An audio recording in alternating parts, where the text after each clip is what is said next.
کو شیخ شادی کے نام سے پکارتے ہیں۔ زمانے میں ان کا کلام بڑا معروف ہے، گلستان و بوستان کے نام سے وہ فارسی کی بڑی عظیم کتاب ہے۔ آج تو فارسی کا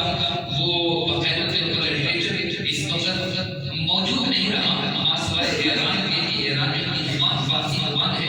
لیکن اس کے ماسوا ہمارے یہاں پر صدیق کے اندر جو فارسی ہے وہ بالکل نایاب ہو چکی ہے۔ لیکن شیخ شادی شرازی رحمۃ اللہ تعالیٰ علیہ بہت بڑے عالم بہت بڑے عالم ربانی گزرے ہیں، جنہوں نے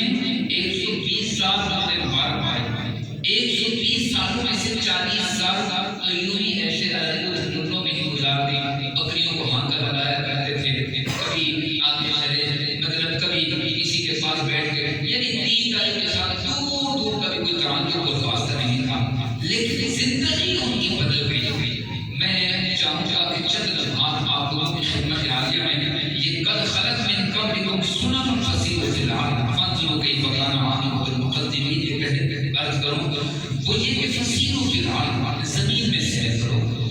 تو شیخ سعدی شرازی رحمۃ اللہ تعالیٰ بہت بڑے عالم ہیں، مقام بہت اونچا پایا ہے۔ احباب محترم، شیخ سعدی فرماتے ہیں کہ میں تو بکریوں کو لے کر جا رہا تھا، ریوڑ میرے پاس بہت بڑا تھا، اتفاق سے ایسا ہوا کہ آندھی چلی بہت تیز تھی اور جگہ جگہ بارش آ گئی۔ جب بارش آئی تو مجھے ایک پیڑ کی اور میں ٹھہرنا پڑا کہ چند لمحے یہاں پر رک جاؤں، بارش رک جائے گی تو پھر اپنی بکریوں کو لے کر آگے چلا جاؤں گا۔ آپ فرماتے ہیں کہ میں جس مقام پر ٹھہرا ہوا تھا وہاں پر بہت بڑے بڑے پتے تھے، کدو شریف کے پتے۔ کدو شریف کے پتے یہ زراعت کے ساتھ تعلق رکھنے والے لوگ جانتے ہیں کہ ان کے پتے بہت بڑے بڑے ہوتے ہیں۔ تو کدو شریف کے پتے تھے، اس پیڑ کے نیچے آپ بیٹھے ہوئے تھے، یعنی جو اس کی بیل لگی ہوئی تھی وہ بھی قریب تھی، اور آپ اس بیل کے نیچے تشریف فرما ہے یہاں کرتے کرتے فرماتے ہیں کہ کدو کے پتے کے اوپر بارش کے قطرے گرتے تھے اور پانی جب اس کے اندر جمع ہوتا تو وہ چند لمحے کے بعد وہ پتا تھوڑا سا جھکتا، اس کی آگے سے باریک سی جو بمپر تھی اس کے ذریعے سے پانی کا قطرہ نیچے ٹپکتا۔ فرماتے ہیں میں خدا کی قدرت کا یہ نظارہ دیکھ رہا کہ پانی کا ایک ایک قطرہ وہ میرے سامنے گرتا تھا، اور زمین پر جس پر گرتا تھا وہاں پر زمین نہ تھی، وہاں پر تھوڑا سا شگاف آ گیا۔ وہ فرماتے ہیں کہ شگاف تھوڑا وسیع ہوا، پھر اور وسیع ہوا، پھر اور وسیع ہوا، یہاں تک کہ وہ ایک بہت بڑے بڑے ٹب کی صورت اختیار کر گیا۔ فرماتے ہیں کہ اس کے اندر کافی سے زیادہ پانی جمع ہو گیا، اور میں یہ سارا نظارہ دیکھ رہا ہوں، ذہن میں خیال آیا کہ ابھی چند ہی لمحے گزرے ہیں بارش کو کہ میرے سامنے پانی کا ایک ایک قطرہ گرا ہے، اور ایک قطرے کی وجہ سے اتنا زیادہ بڑا تالاب میرے سامنے بن گیا ہے، پانی کا اتنا بڑا اوز جمع ہو گیا ہے۔ تو دل کے اندر خیال آیا کہ اگر ایک ایک قطرے کے ذریعے سے اگر تھوڑی ہی دیر کے بعد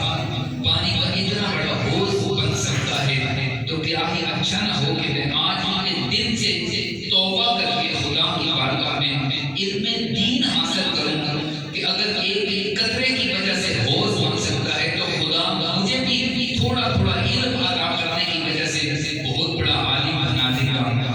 یہ دل کے اندر خیال تھا، بس فرماتے ہیں کہ وہ منظر میری زندگی کی غائب کرنے کے لیے کافی تھا۔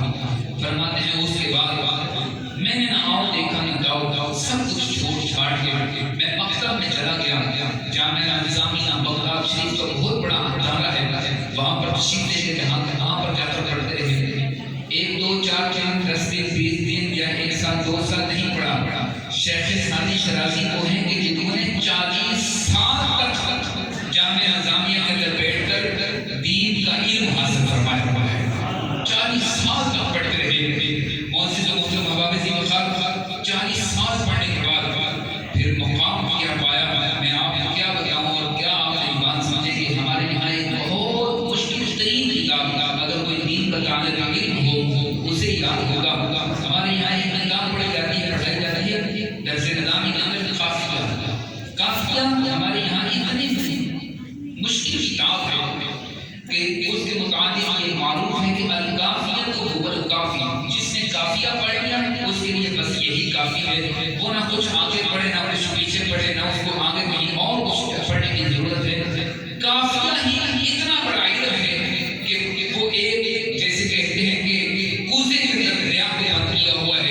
چھوٹی سی چند صفحات